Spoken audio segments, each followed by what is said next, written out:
आध्यात्मिक पथ की कहानी सुनने वाले सभी श्रोतागणों को जय श्री राधा, जय श्री कृष्ण। आप सभी लोगों पे भगवान राधा कृष्ण की कृपा बनी रहे। जो चाहोगे वो पाओगे, यह है उन्नति का मंत्र। इच्छाएं तो अनंत हैं और सारी इच्छाएं पूरी हो जरूरी नहीं है, लेकिन सारी अधूरी रह जाए ऐसा भी नहीं है। अधूरे और पूरे के बीच में एक फर्क होता है, आपका कर्म। एक बड़ी ही प्रेरक कथा है। एक महात्मा जी नदी के किनारे बैठकर सुबह सुबह आवाज लगाया करते थे, जो चाहोगे वह पाओगे। यह उनका प्रतिदिन का कार्य था। नदी पर स्नान के लिए आने वाले लोगों को लगता कि वृद्ध होने के कारण शायद महात्मा जी पागल हो गए हैं, इसलिए बोलते रहते हैं। सभी उनकी बात का खूब मजाक उड़ाते, कोई ध्यान न देता। पर महात्मा जी तो सारी बातें अनसुनी करके अपनी आवाज लगाते रहते। एक दिन आदत के अनुसार महात्मा जी सुबह सुबह आवाज लगा रहे थे, जो चाहोगे सो पाओगे, जो चाहोगे सो पाओगे। वहां से गुजरते एक परदेशी ने उनकी आवाज सुनी तो वह थोड़ा सा ठिठका। आवाज सुनकर वह महात्मा जी के पास चला गया। उस परदेशी ने पूछा, महाराज, आपको मैंने जो चाहोगे सो पाओगे कहते सुना। क्या आप मुझे वह दिला सकते हैं जो मैं चाहता हूँ?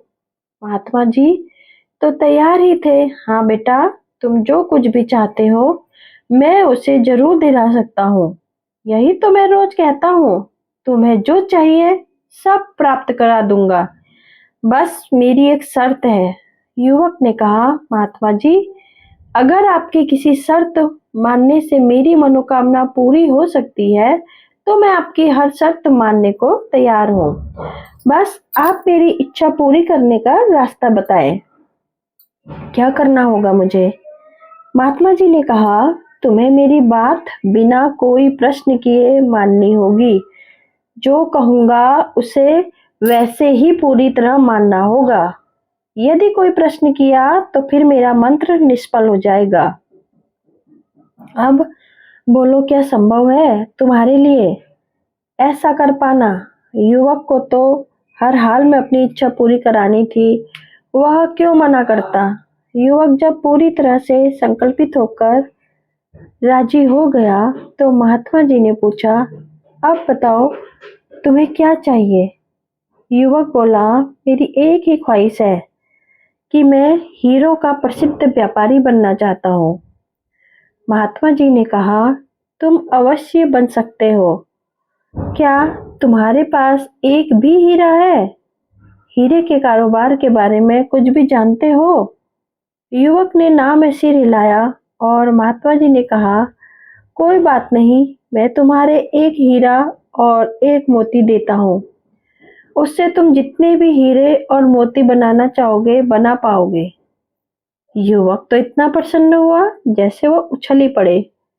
उसे लगा कि महात्मा की झोली में कोई चमत्कारी रत्न पड़ा होगा। ऐसे सिद्ध महात्माओं के पास होते हैं ऐसे कीमती रत्न। साधु के लिए उसका क्या मोल, अब मेरे काम आएगा। वह इसी कल्पना में डूबा, मन ही मन बड़ा व्यापारी जैसे महसूस कर रहा था कि महात्मा जी ने अचानक उसके सारे सपनों पर पानी फेर दिया। महात्मा जी ने युवक की दाईं हथेली को पकड़ा और उस पर कुछ रखने का स्वांग करते हुए कहा, पुत्र, मैं तुम्हें दुनिया का सबसे अनमोल हीरा दे रहा हूँ। लोग इसे समय कहते हैं। इसे करके अपनी मुट्ठी में पकड़ लो और इसका एक पल भी मत गंवाना। यदि तुमने इसे नहीं गंवाया तो तुम इससे जितना चाहो उतने हीरे बना सकते हो। युवक अभी कुछ सोच ही रहा था कि महात्मा जी ने उसकी दूसरी हथेली में कुछ रखते हुए कहा, यह दुनिया का सबसे कीमती मोती, लोग इसे धैर्य कहते हैं।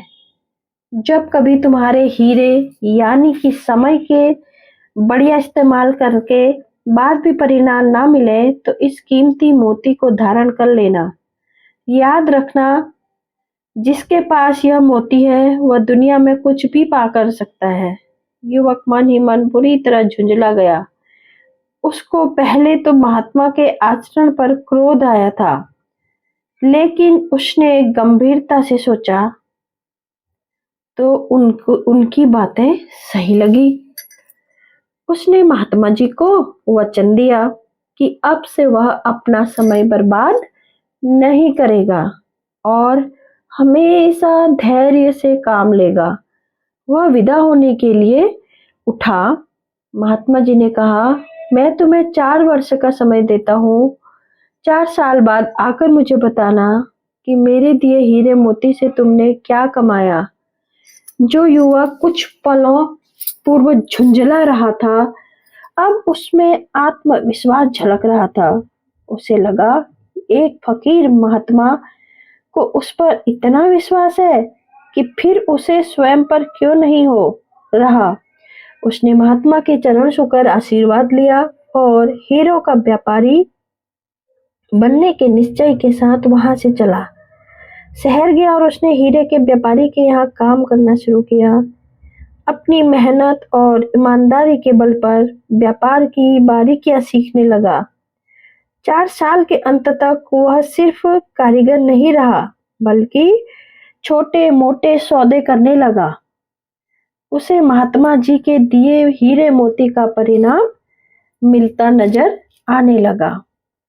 वह मेहनत से काम करता हुआ व्यापार के गुण सीख गया था और जब धीरे धीरे उसकी पहचान भी बनने लगी थी, 4 साल बीतने के बाद वादे के अनुसार वह महात्मा जी से मिलने के लिए आया। वह अपने स्थान पर नहीं थे।